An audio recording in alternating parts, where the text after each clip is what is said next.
இந்த பிக். இந்த பிக் வந்து நாதஸ்வரம் பண்ணும்போது, ஒரு சீன்ல வந்து நான் கோபி மாதிரியே, அவர மாதிரியே நான் நடக்கிறது, பேசுறது, அந்த மாரி அவங்க தங்கச்சிங்க கிட்ட வந்து மிமிக் பண்ணி மிமிக்ரி காட்டணும். பண்ணிட்டு இருப்பேன். அப்ப வந்து நான் அதே மாதிரி சட்டை போட்டுட்டு, அவர ம அ அப்ப வந்து அந்த சீன்ல வந்து சாருக்கே தெரியாது. சார் நடந்து போயிட்டு இருந்தாரு. நான் அப்ப அவர் பின்னாடி இப்படியே அப்படியே நடந்து போனது. அவர் "ஏய் என்னது இது?" அப்படின்னு பார்த்துட்டு ஷாக் ஆயிட்டாரு. ஏன்னா, அவர் மாதிரியே நடக்கணும், அவர் மாதிரியே அந்த சீன்ல பேசணும் அப்படின்னு சொல்லியிருந்தாங்க. அப்ப நான் அவர் மாதிரியே பேசுறதுக்கு அதெல்லாம் ட்ரை பண்ணேன். நல்லா வந்திருந்துச்சு அந்த சீனு. ஓகே. அப்போ அவங்களோட கடைக்கு போயி, "நான் கடைக்கே வருவேன். கோபி அத்தானோட கடைக்கு வந்தே நான் இதே மாதிரியே நான் வருவேன்" அப்படின்னு சொல்லிட்டு வந்தப்ப எடுத்த ஃபோட்டோ அது. என்ன சொன்னாரு அந்த சீனுக்கு அப்புறம்? அந்த சீனுக்கு அப்புறம் பயங்கரமா சிரிச்சாரு. "Super, super. நீ இந்த அளவுக்கு வாட்ச் பண்ணியிருக்கியா என்னைய?" அப்படின்னு சொல்லிட்டு. ஆமா, அந்த சீன் நல்லா வரணும்ல.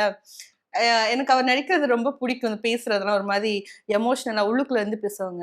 "அ இங்க பாரும்மா, நான் என்ன சொல்ல வரேன்னு" அந்த மாதிரி வித்தியாசமா பேசுவாங்களா. ஆ. ஸோ அது நல்லாருக்கும்.